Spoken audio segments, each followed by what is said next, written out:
വിഷ്ണുശാലിനിയുടെ latest എപ്പിസോഡിൽ ഉപേന്ദ്രനും സുസ്മിതയും കൂടി ആ ഒരു രജിസ്ട്രാറേയും കൂട്ടിക്കൊണ്ട് സത്യഭാമയുടെ വീട്ടിലേക്ക് വരുന്നുണ്ട്. അന്നേരം കാര്യങ്ങളൊക്കെ പെട്ടെന്ന് നടത്തണം, എനിക്ക് പോയിട്ട് ഒരുപാട് ജോലി ഉള്ളതാണ് എന്നിങ്ങനെ രജിസ്ട്രാർ കാറിൽ നിന്ന് ഇറങ്ങുമ്പോൾ തന്നെ പറയുന്നുണ്ട്. അന്നേരം സാറിനെ പോലുള്ള ഒരാളെ കൂട്ടിക്കൊണ്ട് വരുമ്പോൾ അത്രയ്ക്ക് പെട്ടെന്ന് കാര്യങ്ങൾ നടത്താം, ഈ വണ്ടിയിൽ തന്നെ അവരോടെല്ലാം പറഞ്ഞിട്ടുണ്ട്, കാണിക്കുന്ന സ്ഥലങ്ങളിൽ ഒപ്പിടുക, ഈ വണ്ടിയിൽ തന്നെ സാറിന് തിരിച്ചു പോകാം, എല്ലാം റെഡിയാക്കി വെച്ചിട്ടുണ്ടെന്ന് പറയുമ്പോൾ പാർട്ടിയോട് എല്ലാ കാര്യങ്ങളും പറഞ്ഞിട്ടുണ്ടല്ലോ എന്ന് ഈ രജിസ്ട്രാർ ചോദിക്കുന്നുണ്ട്. അന്നേരം എന്നൊക്കെ പറഞ്ഞിട്ട് അവർ അകത്തേക്ക് കയറുകയാണ്. അന്നേരം അകത്തേക്ക് ഹാളിലേക്ക് കയറുമ്പോൾ ഇതാണ് വീട് പുരയിടം എന്നൊക്കെ പറയുന്നുണ്ട്. അന്നേരം ഈ ഗുണ്ടകളൊക്കെ ഇങ്ങനെ പുറകെ നിൽക്കുന്നുണ്ട്, രജിസ്ട്രാർ ഇരിക്കുകയാണ്. എന്നിട്ട് അവരെ അങ്ങോട്ട് വിളിക്കുക എന്ന് പറയുമ്പോൾ ഈ ശ്യാമയെയും രോഹിത്തിനെയും ഒക്കെ അവരെല്ലാവരും കൂടി ചേർന്ന് പിടിച്ചുകൊണ്ട് വരികയാണ്. അന്നേരം ഈ രജിസ്ട്രാർ ഇതൊക്കെ ശ്രദ്ധിക്കുന്നുണ്ട്.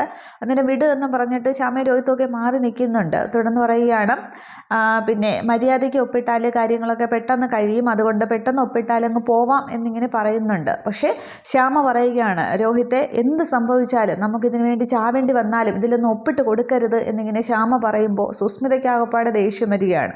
സുസ്മിതയാണെങ്കിൽ അങ്ങോട്ട് എഴുന്നേറ്റ് വന്നിട്ട് ശ്യാമയുടെ കർണം നോക്കി ഒന്ന് പൊട്ടിക്കുന്നുണ്ട്. അന്നേരം ഇതൊക്കെ പറയാനായിട്ട് നീ ആരാടി, ഇത് ഞാനും നിൻ്റെ ഭർത്താവും തമ്മിലുള്ള ഡീലാണ് എന്ന് പറയുന്നുണ്ട്. അവൻ പറയട്ടെ ബാക്കി കാര്യങ്ങളെന്ന് സുസ്മിത പറയുന്നുണ്ട്. തുടർന്ന് ഉപേന്ദ്രനാണെങ്കിൽ എഴുന്നേറ്റ് രോഹിത്തിനിങ്ങനെ രണ്ടുപേരും പിടിച്ചു വച്ചിരിക്കുകയാണ്, ശ്യാമയും അതേപോലെ പിടിച്ചു വച്ചിരിക്കുകയാണ്. രജിസ്ട്രാർ അവിടെ ഇരിക്കുകയാണ്, പുള്ളി ഇതൊക്കെ ഇങ്ങനെ ശ്രദ്ധിക്കുന്നുണ്ട്. തുടർന്ന് ഉപേന്ദ്രൻ പറയുന്നുണ്ട്, ഇതൊക്കെ നിൻ്റെ പേരിലേക്ക് എഴുതി തന്നപ്പോൾ നമ്മൾ തമ്മിലുള്ള വാക്കുണ്ടായിരുന്നു, ഇതെപ്പോൾ വേണമെങ്കിലും എനിക്ക് തിരിച്ചെഴുതി തരാമെന്നുള്ളത്, ആ വാക്കാണ് നീ കരിയിലെ പോലെ കാറ്റത്ത് പറത്തി കളഞ്ഞത് എന്നിങ്ങനെ ഉപേന്ദ്രൻ പറയുമ്പോൾ രോഹിത്ത് പറയുന്നുണ്ട്, അതെങ്ങനെ, അത് പിന്നെ നിങ്ങൾക്കുണ്ടാകുന്ന ഇവിടെ ഉണ്ടാകുന്ന കള്ള് കച്ചവടത്തിന് ഒരു എന്തെങ്കിലും വീഴ്ച സംഭവിച്ചാൽ ജയിലിൽ പോകാനായിട്ട് നിങ്ങൾക്കൊരു ആൾ വേണമായിരുന്നു, അതിനു വേണ്ടിയല്ലേ നടത്തിപ്പുകാരൻ എന്ന രീതിക്ക് എൻ്റെ പേരിൽ എഴുതി തന്നത്, അല്ലാതെ പുണ്യം കിട്ടാനൊന്നുമല്ലോ, അത്രയ്ക്ക് റിസ്ക് ഉള്ള ഒരു പരിപാടിക്ക് എന്നെ കൂട്ട് നിർത്തിയിട്ട് അത്ര പെട്ടെന്ന് അതങ്ങ് എഴുതി തരാൻ പറ്റുമോ എന്നിങ്ങനെ തിരിച്ചും രോഹിത്ത് ദേഷ്യത്തോടെ ചോദിക്കുകയാണ്.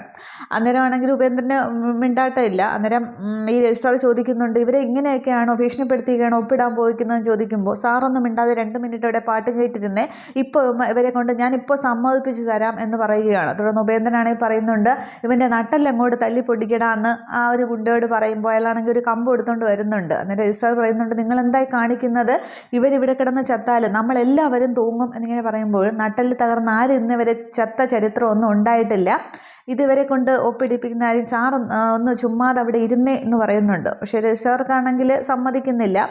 അന്നേരം വീണ്ടും ഈ ശ്യാമയാണെങ്കിൽ ആകെ ദേഷ്യപ്പെടുന്നുണ്ട്, ഇത് നിൻ്റെ ഭർത്താവിനോട് മര്യാദയ്ക്ക് പറയടി എന്നിങ്ങനെ സുസ്മിത ഒന്ന് പറയുകയാണ് ഒപ്പിടാനായിട്ട്. അന്നേരം ഇല്ല, നമ്മുടെ ഒരു തരി മണ്ണ് പോലും ഇനി നിനക്കൊന്നും കിട്ടില്ല എന്നിങ്ങനെ വീണ്ടും ശ്യാമ പറയുമ്പോൾ ശ്യാമയെ വീണ്ടും ഈ പിന്നെ സുസ്മിതയാണെങ്കിൽ അടിക്കുന്നുണ്ട്. അന്നേരം രോഹിത്ത് പിന്നെ അടിക്കല്ലേ എന്നൊക്കെ ശ്യാമ പറയുന്നുണ്ട്, രോഹിത്തിനൊന്നും ചെയ്യല്ലേ എന്ന് പറയുന്നുണ്ട്. അന്നേരവും പിന്നെ ഉപേന്ദ്രൻ വന്ന് ഭീഷണിപ്പെടുന്നുണ്ട്, ഒപ്പിടടാ എന്നൊക്കെ പറഞ്ഞിട്ട്. അന്നേരം നിന്നെ എന്നൊക്കെ പറയാൻ, നീ എന്നെ കൊല്ലാനൊന്നും പോയില്ല, അതെനിക്ക് വ്യക്തമായിട്ടറിയാം, പിന്നെയും മാനസികമായിട്ടും ശാരീരികമായിട്ടുമുള്ള ഒരു പീഡിപ്പിക്കലല്ലേ, എന്തൊക്കെയായാലും ഞങ്ങൾ സഹിക്കാനായിട്ട് തയ്യാറാണ്, ഞാൻ ഒപ്പിടാനായിട്ട് തയ്യാറല്ല എന്നിങ്ങനെ പറയുമ്പോൾ ഇവരടിക്കാനുള്ള ഒരു ശ്രമമാണ്. അന്നേരം രജിസ്ട്രാർ ഇടപെടുന്നുണ്ട്, മതി നിർത്ത്, ഇങ്ങനെ ഒരു കുഴപ്പം പിടിച്ച കേസിന് കൂട്ടു നിൽക്കാനായിട്ട് എന്നെക്കൊണ്ട് സാധിക്കില്ല, ഞാൻ പോവുകയാണ് എന്ന് പറഞ്ഞിട്ട് രജിസ്ട്രാർ അങ്ങോട്ട് ഇറങ്ങാൻ തുടങ്ങുമ്പോൾ ഈ ഒരു ഗുണ്ടാണെങ്കിൽ ഇങ്ങനെ ഇടക്കേറി നിൽക്കുന്നുണ്ട്. അന്നേരം മാറി നിൽക്കടാ എന്നിങ്ങനെ രജിസ്ട്രാർ പറയുമ്പോൾ അയാൾ ഉപേന്ദ്രൻ നോക്കുന്നുണ്ട്. അന്നേരം മാറി നിൽക്കാനായിട്ട് ഉപേന്ദ്രൻ ആ ഗുണ്ടയോട് പറയുന്നുണ്ട്. തുടർന്ന് ഗുണ്ട അങ്ങ് മാറി നിൽക്കുമ്പോൾ രജിസ്ട്രാർ അവിടെ നിന്ന് സ്ഥലം വിടുന്നുണ്ട്. നേരെ സുസ്മിത ഉപേന്ദ്രനോട് ചോദിക്കുന്നുണ്ട്, അയാൾ പിണങ്ങിയാണോ പോയിരിക്കുന്നതെന്ന്. അന്നേരം അതൊന്നും കാര്യമാക്കണ്ട, അയാളെ ഇനിയും കൊണ്ടുവരാം, അതൊക്കെ പറയാവുന്നതേ ഉള്ളൂ, പക്ഷേ അപ്പോഴത്തേക്ക് ഇവർ ഒപ്പിടാനായിട്ട് തയ്യാറായിരിക്കണം, ഇവരെ കൊണ്ട് സമ്മതിപ്പിക്കണം എന്ന് പറഞ്ഞിട്ട് വീണ്ടും ഈ രോഹിത്തിനോട് പറയുന്നുണ്ട്, മര്യാദയ്ക്ക് നിനക്ക് ഒപ്പിടുന്നതാണ് നല്ലതെന്ന് പറയുമ്പോൾ രോഹിത്ത് സമ്മതിക്കാനായിട്ട് ഭാവമില്ല. അന്നേരം ഉപേന്ദ്രൻ പറയുന്നുണ്ട്, ദേ കണ്ടില്ലേ, അവളെ നീ കണ്ടല്ലോ, ദേ ഇവരെയും കണ്ടല്ലോ എന്ന് പറഞ്ഞിട്ട് ശ്യാമയെ ചൂണ്ടിക്കാണിച്ച് പറയുകയാണ്, നീ ഒപ്പിട്ടില്ല എന്നുണ്ടെങ്കിൽ ദൈവരുടെ നടുവിലേക്ക് അവളെ എങ്ങോട്ട് ഇട്ട് കൊടുക്കും എന്ന് പറഞ്ഞിട്ട് ആ ഒരു പെണ്ണുണ്ടല്ലോ, അവരാണെങ്കിൽ ശ്യാമയെ ഇങ്ങനെ പിടിച്ചുകൊണ്ട് പോകുന്നുണ്ട്. അന്നേരം അവളെ ഒന്നും ചെയ്യല്ലേ എന്നിങ്ങനെ രോഹിത്ത് പറയുകയാണ്. അന്നേരം ശ്യാമയെ പിടിച്ചുകൊണ്ട് ആ റൂമിലേക്ക് ഞാൻ കൊണ്ടുപോകുന്നുണ്ട്. എന്നിട്ട് പറയുകയാണ്, ഭാര്യയുടെ മാനം കാത്തു സൂക്ഷിക്കാനെങ്കിലും നിനക്ക് കാത്തു സൂക്ഷിക്കണമെന്ന് ആഗ്രഹം ഉണ്ടെങ്കിൽ മര്യാദയ്ക്ക് ഞാൻ പറയുന്ന പേപ്പറിൽ ഒപ്പിടിയിക്കണം എന്നിങ്ങനെ പറയുമ്പോൾ രോഹിത്ത് ആകെ വിഷമത്തിലാവുകയാണ്. അന്നേരം രോഹിത്ത് അവസാനം ഇങ്ങനെ സമ്മതിക്കുന്നുണ്ട്. അന്നേരം അങ്ങനെ വഴിക്ക് വാ എന്ന് പറയുന്നുണ്ട്.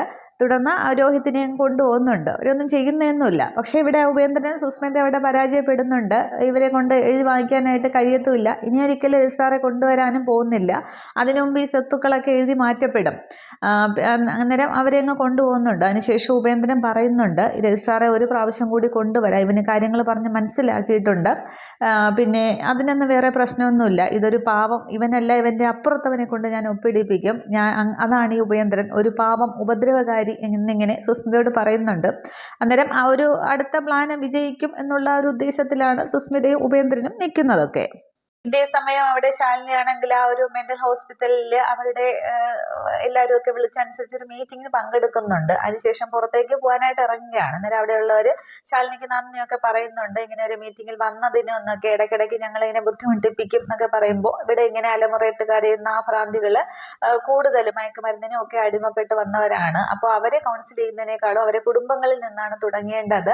ഇതൊക്കെ എനിക്ക് ഇഷ്ടമുള്ള താല്പര്യമുള്ള കാര്യങ്ങൾ തന്നെയാണ്, എല്ലാവരെയും നമുക്ക് നന്നാക്കി എടുക്കാം എന്നൊക്കെ ഇങ്ങനെ അവർ പറഞ്ഞുകൊണ്ട് ആ ഒരു സംസാരിച്ചുകൊണ്ട് നിൽക്കുമ്പോഴാണ് ശ്യാമയാണെങ്കിൽ ശാലിനിയെ ഫോൺ ചെയ്യുന്നത്. ശ്യാമ ഒളിച്ചും പതുങ്ങിയൊക്കെ നിന്നാണ് ഫോൺ ചെയ്യുന്നത്, ആരെങ്കിലും ഒക്കെ വരുന്നുണ്ടോ എന്ന് നോക്കിയിട്ട്. അന്നേരം കുഞ്ഞേച്ചി എന്ന് പറഞ്ഞ് വിളിക്കുമ്പോൾ, നീ എന്താ പോയിട്ട് ഇതുവരെ വിളിച്ചില്ലല്ലോ എന്ന് പറയുമ്പോൾ, കുഞ്ഞേച്ചി ഞങ്ങളുടെ വീട്ടു തടങ്കൽ എന്ന പോലെയാണ്, ഇവിടെ ആകെ പ്രശ്നമാണ്, രോഹിത്തിനെ അവർ നന്നായിട്ട് ഉപദ്രവിക്കുന്നുണ്ട് എന്ന് പറയുമ്പോൾ, ഒന്ന് ഫോൺ ചെയ്യാൻ പോലുള്ള സ്വാതന്ത്ര്യം പോലും ഞങ്ങൾക്കില്ല എന്ന് പറയുമ്പോൾ, കുഞ്ഞേച്ചി എന്തെങ്കിലും ഒരു പരിഹാരം ഉണ്ടാക്കണം എന്ന് പറയുകയാണ്. അന്നേരം അവരുടെ കൂടെ ചേർന്ന് നിന്നെ ഒരുപാട് ദ്രോഹിച്ചതല്ലേ, അതിന് രോഹിത്തിന് പകരം കിട്ടുന്നു എന്ന് വിചാരിച്ചാൽ മതി, പിന്നെ എടുത്തു ചാടി ഒന്നും ചെയ്യേണ്ട ആവശ്യമില്ല, സ്വത്ത് എഴുതി വാങ്ങണം, എഴുതി കൊടുക്കണം എന്നും പറഞ്ഞല്ലേ ഒരു പ്രശ്നം ഉണ്ടാക്കുന്നത്, അത് നമുക്ക് ഉടനെ ചെയ്യാം എന്ന് പറയുമ്പോൾ ശ്യാമ ഒരുവിധം ആദ്യം സംശയിക്കുന്നുണ്ട്.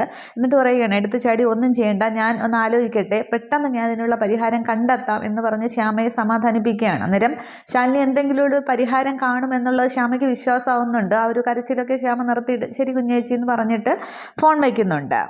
അന്നേരം ശ്യാമയുടെ ഫോൺ കട്ടാവുന്നില്ല. ഈ സമയത്താണ് അകത്ത് നിന്ന്, ആ മെൻ്റൽ ഹോസ്പിറ്റലിൻ്റെ അകത്ത് നിന്നും ഒരു പെൺകുട്ടിയാണെങ്കിൽ ഇങ്ങനെ രണ്ട് നഴ്സുമാരും ബാക്കി എല്ലാവരും കൂടി ചേർന്ന് പിടിച്ചുകൊണ്ട് വരുന്നത്. എനിക്ക് ഭ്രാന്തില്ല എന്നൊക്കെ പറഞ്ഞിട്ട് ആ പെൺകുട്ടിയാണെങ്കിൽ അവരൊന്നൊക്കെ കുതറി മാറി ഓടാൻ ശ്രമിക്കുകയാണ്. അന്നേരം ശാലിനി ബഹളം കേട്ട് പെട്ടെന്ന് ഇങ്ങനെ തിരിഞ്ഞു നോക്കുമ്പോൾ ആ തിരിഞ്ഞ് നിൽക്കുന്ന പെൺകുട്ടിയുടെ മുഖം കാണുന്നുണ്ട്. അന്നേരം അത് തൻ്റെ ചേച്ചിയാണെന്നുള്ളത് ശാലിനി അവിടെ തിരിച്ചറിയുകയാണ്. അന്നേരം ആ പഴയ ശാരികയുടെ ഫേസും ഇതും കൂടി തമ്മിൽ ഇങ്ങനെ യോജിപ്പിച്ച് കാണിക്കുന്നുണ്ട്. അന്നേരം പഴയ ആ കഥാപാത്രം അത് തന്നെയാണെങ്കിലും വേഷം ചെയ്യുന്ന പുതിയ ഒരു പെൺകുട്ടിയാണ് കാണിക്കുന്നത്.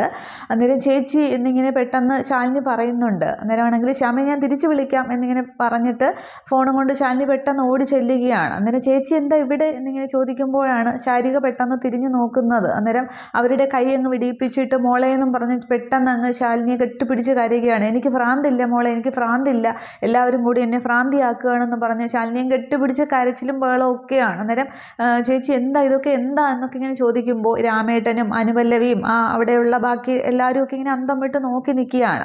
ഈ സമയത്ത് അകത്ത് നിന്നും ആ ഒരു രാജീവിൻ്റെ അമ്മയും അമ്മാവനും കൂടി ഇറങ്ങി വരുന്നുണ്ട്. ശാലിനിയെ കാണുമ്പോൾ ഈ വിജയലക്ഷ്മിക്കാണെങ്കിൽ ആകെ ദേഷ്യം വരുന്നുണ്ട്. അന്നേരം ഇവളെ ഇപ്പം എന്തിനാ ഇങ്ങോട്ട് കെട്ടിയെടുത്തത് എന്ന് പറഞ്ഞിട്ട് അവരുടെ അടുത്തേക്ക് ചെല്ലുന്നുണ്ട്. അന്നേരവും ശാരിക പറയുന്നുണ്ട്, എനിക്ക് ഭ്രാന്തില്ല, എല്ലാവരും കൂടി ഭ്രാന്തിയാക്കുകയാണ്, മോളെങ്കിലും എന്നെ വിശ്വസിക്കുക എന്നൊക്കെ ഇങ്ങനെ കരഞ്ഞ് പറയുകയാണ്. അന്നേരം ചേച്ചി സമാധാനിക്കുക, ചേച്ചിക്ക് ഭ്രാന്തില്ല, ഞാൻ വിശ്വസിച്ചു, ഇനി ചേച്ചിക്ക് ഒന്നുമില്ല, എൻ്റെ അടുത്ത് നിന്ന് ചേച്ചി ആരും കൊണ്ടുപോയില്ല എന്നൊക്കെ ഇങ്ങനെ പറഞ്ഞ് സമാധാനിപ്പിക്കുകയാണ്. അന്നേരമാണെങ്കിൽ ഇവർ വിജയലക്ഷ്മി അങ്ങോട്ട് ചെല്ലുന്നുണ്ട്. ആര് പറഞ്ഞു ഭ്രാന്തില്ലെന്ന് എന്നിങ്ങനെ പറയുമ്പോൾ ശാരിക പെട്ടെന്ന് പേടിച്ച് ശാലിനിയുടെ പിന്നിലേക്ക് ഒളിച്ച് നിൽക്കുകയാണ്. അന്നേരം ഇവൾക്ക് കുറേ നാളായി ഇത് തുടങ്ങിയിട്ട്, അക്രമവാസന തുടങ്ങിയപ്പോഴാണ് ഇങ്ങോട്ട് കൊണ്ടുവന്നത്, ദേ കണ്ടില്ലേ എൻ്റെ കൈയൊക്കെ കടിച്ചു മുറിച്ച് വെച്ചിരിക്കുന്നതെന്ന് പറഞ്ഞ് കയ്യിലെ അടയാളമൊക്കെ കാണിച്ചു കൊടുക്കുന്നുണ്ട്.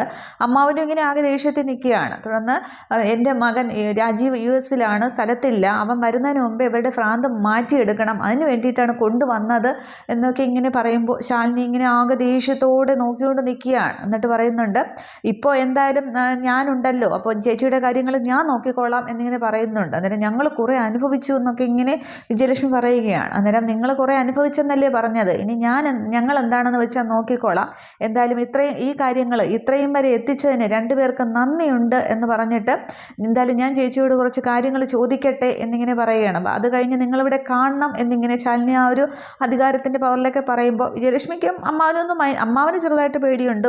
പക്ഷേ വിജയലക്ഷ്മി ആണെങ്കിലും മൈൻഡ് ചെയ്യുന്നില്ല, ഇങ്ങനെ ആ ഒരു ദേഷ്യത്തോടെ തന്നെ നിൽക്കുകയാണ്. അന്നേരം അനുപല്ലവി ചോദിക്കുന്നുണ്ട്, മാഡം ഇത് എന്ന് ചോദിക്കുമ്പോൾ ഇതെൻ്റെ ചേച്ചിയാണ് ശാരിക എന്ന് പറയുമ്പോൾ അനുപല്ലവിക്കും രാമേട്ടനും മനസ്സിലാവുന്നില്ല. അവരിങ്ങനെ നോക്കുമ്പോൾ ശാരദാമ്മയുടെ മൂത്ത മകൾ എന്നിങ്ങനെ പറയുകയാണ്. അന്നേരം അവർക്കും ആകെ സങ്കടമാവുന്നുണ്ട് ഈ ശാരികയുടെ ആ ഒരു അവസ്ഥ കാണുമ്പോൾ. തുടർന്ന് ശാലിനി പറയുന്നുണ്ട്, ഞാൻ ചേച്ചിയോട് കുറച്ച് കാര്യങ്ങൾ എന്താണെന്ന് ചോദിച്ച് മനസ്സിലാക്കട്ടെ, ഇവരിവിടെ തന്നെ കാണണം എന്നിങ്ങനെ അനുപല്ലവിയോട് ഈ അമ്മാവൻ്റെയും വിജയലക്ഷ്മിയുടെയും കാര്യം പറഞ്ഞിട്ട് ശാരികയെ മാറ്റി നിർത്തി ശാലിനി കാര്യങ്ങളൊക്കെ സംസാരിക്കുകയാണ്. തുടർന്ന് ശാരികയാണെങ്കിൽ കാര്യങ്ങളെല്ലാം ശാലിനിയോട് പറയുന്നുണ്ട്. അതെന്താണെന്ന് കാണിക്കുന്നില്ല, അവർ സംസാരിക്കുന്നേ കാണിക്കുന്നുള്ളൂ. അന്നേരം അനുപല്ലവിയാണെങ്കിൽ വിജയലക്ഷ്മിയോടും അമ്മാവനോടും പറയുന്നുണ്ട്, മാഡം പറയാതെ നിങ്ങൾ രണ്ടുപേരും ഇവിടെ നിന്ന് പോകാൻ പാടില്ല എന്ന് പറയുമ്പോൾ അവരിങ്ങനെ ആകെ പെട്ടു എന്നുള്ള രീതിക്ക് അവർ നിൽക്കുകയാണ്. തുടർന്ന് ശാരിക കാര്യങ്ങളൊക്കെ പറഞ്ഞ ശേഷം വീണ്ടും ശാലിനിയെ കെട്ടിപ്പിടിച്ചങ്ങ് കരയുകയാണ്. ഇതേ സമയം അവിടെ സത്യഭാമയുടെയും രാഘവനാരുടെയും വീട്ടിലേക്കാണെങ്കിൽ സാബു വർഗീസ് എത്തുന്നുണ്ട്. അന്ന് ആ ഫുഡ് കോമ്പറ്റീഷൻ നടത്തിയ KPT കമ്പനിയുടെ ചെയർമാനാണെങ്കിൽ രാഘവനാരുമായിട്ട് സംസാരിച്ചുകൊണ്ടിരിക്കുന്നുണ്ട്. അന്നേരം വിഷ്ണു ഓട്ടോ ഒക്കെ കഴിഞ്ഞിട്ട് വരുന്നുണ്ട്. അന്നേരം ഇതെൻ്റെ മകനാണ് വിഷ്ണു എന്ന് പറഞ്ഞ് പരിചയപ്പെടുത്തുന്നുണ്ട്. അവനവിടെ ഉണ്ടായിരുന്നു, സാറിന് ഓർമ്മ കാണുമെന്നൊക്കെ പറയുമ്പോൾ നിനക്ക് ഓർമ്മയില്ലേന്ന് ചോദിക്കുകയാണ്. അന്ന് ആ ഫുഡ് കോമ്പറ്റീഷൻ്റെ മത്സരം നടത്തിയതാണ് സാബു വർഗീസ് സാറാണെന്നൊക്കെ വിഷ്ണുവിനെ പരിചയപ്പെടുത്തുന്നുണ്ട് രാഘവനാരാണെങ്കിൽ. അന്നേരം പറയുന്നുണ്ട്, ഞാൻ അന്നവിടെ വന്നിരുന്നു, പക്ഷേ പിന്നീട് എന്തോ ആവശ്യത്തിന് പോയി, അതുകൊണ്ട് ഓർമ്മയില്ല എന്നിങ്ങനെ, അല്ല കണ്ട് പരിചയമുണ്ട് പക്ഷേ പെട്ടെന്ന് പിടിയിട്ടില്ല എന്നിങ്ങനെ വിഷ്ണു പറയുന്നുണ്ട്. അന്നേരമാണെങ്കിൽ സത്യഭാമ ചായയൊക്കെ കൊണ്ടുവന്ന് കൊടുക്കുന്നുണ്ട്. ഇലക്കിയിട്ടുള്ള ചായ കുടിക്കുന്നുണ്ട്. കുഴപ്പമൊന്നുമില്ലെന്ന് ചോദിക്കുമ്പോൾ ദൈവം സഹായിച്ച് രുചിയുള്ള എന്തും കഴിക്കാം, അതിനുള്ള ലൈസൻസ് ഉണ്ട് എന്ന് പറഞ്ഞിട്ട് ചായ കുടിക്കുമ്പോൾ അത് ഈ സാബു വർഗീസിന് ഇഷ്ടപ്പെടുന്നുണ്ട്. അന്നേരം കിടിലൻ ചായ തകർത്തു എന്ന് പറയുകയാണ്. അങ്ങനെ നല്ലതാണെങ്കിൽ ഞാൻ നല്ലതാണെന്ന് പറയും, അങ്ങനെ ഒരു സ്വഭാവം എനിക്കുണ്ട്, ചീത്തയാണെങ്കിൽ ചീത്തയാണെന്ന് പറയും കേട്ടോ എന്ന് പറയുകയാണ്. തുടർന്ന് വന്ന കാര്യം അവിടെ സാബു വർഗീസ് പറയുന്നുണ്ട്. പിന്നെ ഗവൺമെൻറ്റിൻ്റെ 3-4 ഓർഡറുണ്ട്, ടൂറിസവും ഗവൺമെൻറ്റും ഒക്കെ ചേർന്ന് നടത്തുന്ന ഒരു പരിപാടിയാണ്. അപ്പോൾ കുറച്ച് യൂണിറ്റായിട്ട് ഭക്ഷണം ഉണ്ടാക്കുന്നുണ്ട്. അപ്പോൾ ഒരു യൂണിറ്റിൻ്റെ ഭക്ഷണം ഉണ്ടാക്കുന്ന ചുമതല സത്യാമ്മയെ ഏൽപ്പിക്കാം എന്ന് കരുതി വന്നതാണ് എന്നിങ്ങനെ പറയുമ്പോൾ പിന്നെ അതിലെന്തെങ്കിലും ബുദ്ധിമുട്ടുണ്ടോ എന്ന് ചോദിക്കുകയാണ്. അന്നേരം വിഷ്ണു ഇങ്ങനെ ഭാമയെ തന്നെ നോക്കുന്നുണ്ട്, രാഘവനാർ നോക്കുകയാണ്. അന്നേരം ഭാമ പറയുന്നുണ്ട്, ഇങ്ങനെ ഒരു കാര്യം വന്നപ്പോൾ എൻ്റെ കൂട്ടരെയും ഒക്കെ ഓർമ്മിച്ചതിന് ഒരുപാട് നന്ദിയുണ്ട്, പക്ഷേ ഇത്രയും വലിയൊരു ഇതിന് ഭക്ഷണം ഉണ്ടാക്കാനൊന്നും എന്നെക്കൊണ്ട് പറ്റില്ല, അതൊന്നും കൂട്ടിയാൽ കൂടില്ല എന്നിങ്ങനെ പറയുമ്പോൾ കേരളത്തിലെ തന്നെ നമ്പർ 1 ഫുഡ് കോമ്പറ്റീഷനിൽ 1ാം സ്ഥാനം കിട്ടിയ സത്യാമ്മയ്ക്ക് പാചകം ചെയ്യാൻ പറ്റില്ലെന്നോ എന്നിങ്ങനെ ചോദിക്കുകയാണ്. അന്നേരം വിഷ്ണു ഇങ്ങനെ ഭാമയെ നോക്കുന്നുണ്ട്. ഭാമ വിഷ്ണുവിനെയും രാഘവനാരെ മാറി മാറി നോക്കിയ ശേഷം പറയുന്നുണ്ട്, അതിൽ എന്നെ ഒരാൾ വിജയിപ്പിച്ചതാണ്, മനഃപൂർവ്വം എനിക്ക് വേണ്ടി തോറ്റു തന്നതാണ് എന്നിങ്ങനെ പറയുമ്പോൾ വിഷ്ണു ഇങ്ങനെ നോക്കുകയാണ് ഭാമയെ തന്നെ. അന്നേരം ആ ഒരു ചെറിയൊരു ചമ്മലോടെ തന്നെ ഭാമ അവിടെ സത്യം പറയുന്നുണ്ട്. കുടുംബശ്രീ ഹോട്ടൽ നടത്തുന്ന ശാരദ എനിക്ക് വേണ്ടി തോറ്റു തന്നതാണ്, എന്നെ വിജയിപ്പിച്ചതാണ്, രാഘവേട്ടൻ്റെ ചികിത്സയ്ക്ക് വേണ്ടി കുറച്ച് പൈസ വേണമായിരുന്നു, അതെനിക്ക് കിട്ടാൻ വേണ്ടി അവർ തോറ്റു തന്നതാണ് എന്ന് പറഞ്ഞിട്ട് ആ ഒരു സംഭവം അവിടെ ഭാമ പറയുന്നുണ്ട്. ശാരദാമ്മയാണെങ്കിൽ സാമ്പാറിൽ കൂടുതൽ കായപ്പൊടി ഇട്ടല്ലോ, അത് സത്യഭാമ കണ്ടിരുന്നു, അത് അന്നേരം അവിടെ ഓർമ്മിക്കുന്നത് കാണിക്കുന്നുണ്ട്. അന്നേരം ഒരാൾ നൽകിയ വിജയവുമായിട്ട് മറ്റൊരു ഇങ്ങനെ ഒരു പരിപാടിക്ക് വരാനായിട്ട് എന്നെക്കൊണ്ടത് പറ്റില്ല എന്നിങ്ങനെ ഭാമ അവിടെ തുറന്ന് പറയുകയാണ്. അന്നേരം പക്ഷേ വിഷ്ണുവിനും രാഘവനാർക്കും ആ ഒരു സത്യഭാമയുടെ ആ ഒരു മനോഭാവത്തിൽ സന്തോഷം തോന്നുകയാണ്. സാബു വർഗീസ് കേട്ടുകൊണ്ട് നിൽക്കുന്നു. ഇത്രയുമാകുമ്പോൾ എപ്പിസോഡ് അവസാനിക്കുന്നുണ്ട്. അപ്പോൾ ഭാമ അവിടെ ആ ഒരു സത്യം തിരിച്ചറിഞ്ഞത് പക്ഷേ എങ്ങനെയാണെന്ന് കാണിക്കുന്നില്ല. കായപ്പൊടി ശാരദാമ്മ ഇങ്ങനെ അതിലിട്ട് കലക്കുന്ന ആ ഒരു സീൻ ഭാമ ഓർമ്മിക്കുന്നതായിട്ട് കാണിക്കുന്നുണ്ട്. കണ്ടതാണോ ഇനി ആരെങ്കിലും പറഞ്ഞതാണോ എന്നുള്ളതും അവിടെ പറയുന്നില്ല. ഇനിയാണ് അടുത്ത എപ്പിസോഡിലാണ് രജിസ്ട്രാറെ കണ്ട് ശാലിനിയാണെങ്കിൽ ആ സ്വത്തുക്കൾ തിരികെ രാഘവനാരുടെ പേരിലേക്ക് എഴുതുകയും അതുമായി രോഹിത്തും പിന്നെ ശാലിനിയും കൂടി വന്ന് രാഘവനാർക്ക് കൊടുക്കുന്ന ഒരു സീനുണ്ട്. പിന്നെ ശാരികയെ ശാരദാമ്മയുടെ വീട്ടിലേക്കും ഒക്കെ കൊണ്ടുപോകും. അങ്ങനെയുള്ള സീനുകളൊക്കെയാണ്. അപ്പോൾ സുസ്മിതയുടെ ഉപേന്ദ്രൻ്റെയും പ്ലാൻ അവിടെ പോവുകയാണ് ചെയ്യുന്നത്. അതൊക്കെ അടുത്ത എപ്പിസോഡിൽ കാണാം. Okay, thank